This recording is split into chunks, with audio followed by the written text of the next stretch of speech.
Welcome back to a quick chat in the Cadillac. My name is SG. I like to explore the simplicity of complexity. If you don't know, this is my show where I break it down for you both real and quick. And the crazy thing about it is it's season 2 out this hoe, which means it's time for you to go check out season 2 of season 1 on YouTube. Okay, you can find 4 episodes on TikTok, yes, but they're scattered around. I got them on YouTube all nice and sorted out. They got seasons and orders and episode numbers and all that different type of cool shit. Come on, man. SG Bubba K on YouTube, for real. Look it up, or just type in quick chat in the Cadillac and go find it your damn self. But I have returned. I've returned today because we must discuss something very of the utmost importance. Today, we got to discuss another actionable step towards progress. And the next actionable step towards progress is self-awareness. All right, now, let me tell you a little something about self-awareness. And what we're going to be talking about today is not revolving around you understanding that, yo, I'm dope, I'm fly as fuck, I got all this shit on right now, I do hella cool shit, and I'm super duper fly. No, I mean, that's great. I love that you're very confident and positive about yourself, and you should speak positively about yourself. But the quickest path to understanding how to become a better individual, how to become a stronger individual, is accurately and fairly assessing your weaknesses. Because here's the thing, people are going to bring up your weaknesses pretty fucking often. Alright, it's just going to be something that happens. So you have 2 options, actually 3 options in that scenario.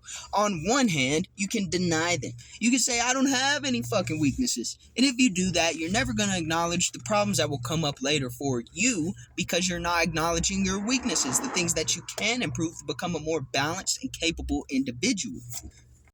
The second thing on the opposite end of the spectrum that you could do is take way too much of their word as law. I just told you people have a tendency to bring up your weaknesses, and when they do that, you don't have to just sit there and ponder on them all day like, oh my god, am I really terrible? I'm trash as hell.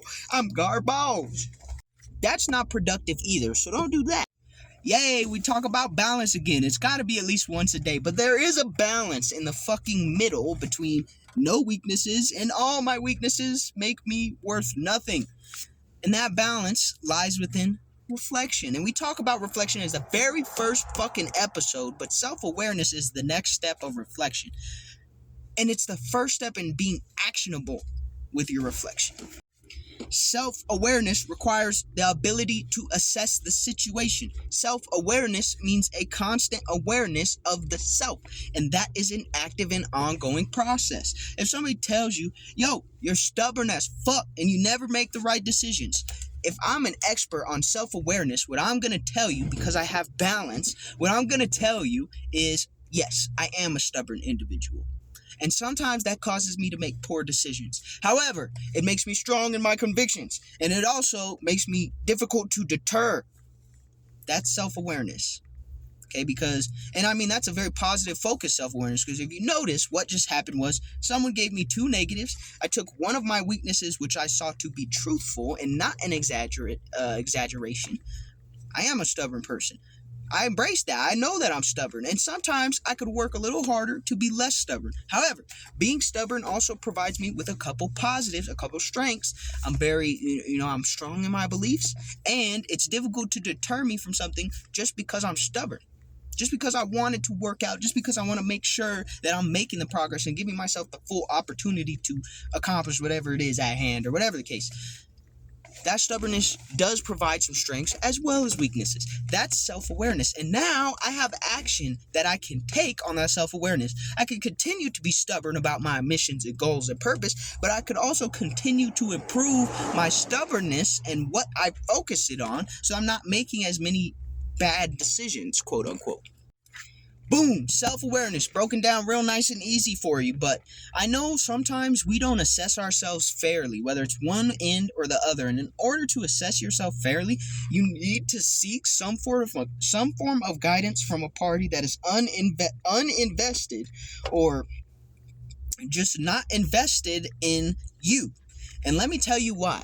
A party who is not invested in you, whether negatively or positively, has the best understanding of the situation as a whole. And guess what the best party that is not invested in you is? Probably something you would find with words and pages like a fucking book.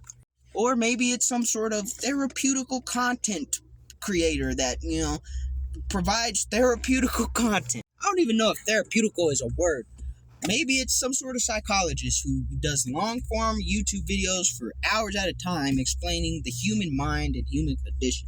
I don't know, but it's some sort of third party that you should look to get a assessment of a baseline. Once you have a baseline, you can use that baseline to determine where you are at mentally, physically, spiritually, emotionally. It gives you an idea of this is what's universally considered to be somewhat healthy. And if you use that and give yourself the grace to be a unique individual and human being, you can start to assess yourself fairly. If you go and ask your mom, and your mom is the greatest lady in the world, she's going to give you an unfair assessment on who you are and your character traits, because she is looking at you like the greatest child in the world, or whatever the case, right? If your mom is against you and hates your soul and guts with the bottom of her heart, and you ask her, she's going to give you an unfair assessment because she wants to destroy you. And that's a very extreme example for someone in very close proximity, but a lot of us go to our mothers for advice. I don't blame you. The problem is your mom is invested in you one way or another, and the only way she probably wouldn't be invested in you is if she dropped you off at the fucking firehouse when you were 7 seconds old and never gave a fuck after that. And you just run into her 30 years later like, hey lady, let me ask you about my life.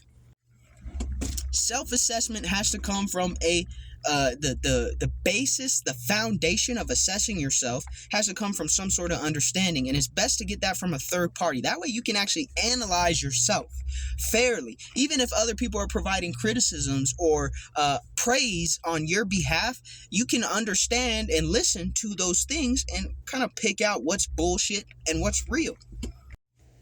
If someone's telling you that you're manipulative and you're this and you're that and you always want to have control, part of that statement that, it wouldn't be out loud is telling you that you have a affinity for leading people. You have an interest in leading people in the right direction.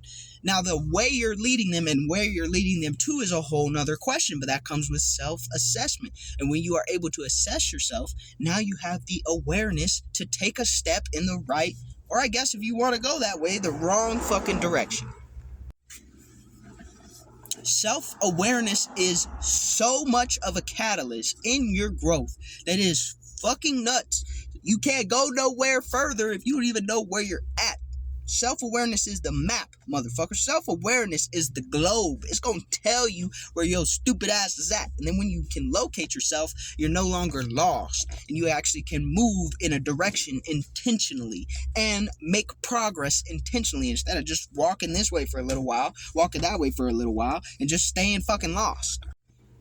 That is a metaphor that makes it even easier to understand why self-awareness and assessment, doing it properly, is important. And of course, it's going to take some practice. Of course, you're not going to nail it on the first fucking try. And of course, you should always seek more information on what a good baseline, what a good foundation looks like, so that when you apply that to who you are as your own individual with your own personality traits and your own character, it is much more accurate with who you want to be, or much more aligned with who you want to be.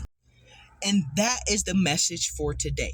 Use your self-awareness as a tool. The awareness of self doesn't mean I know what I am right now. It means I know what I am right now. I know what I was before, and I know what I want to be. And I have a clear idea of where I can start to change those things or to make progress to where I want to be.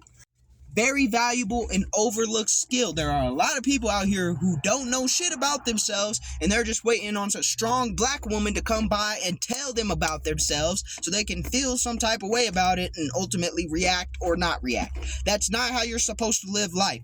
You're supposed to be self-aware, and it's supposed to come from your inclination, your inspiration to do it your motherfucking self. That's all I have to say. Peace.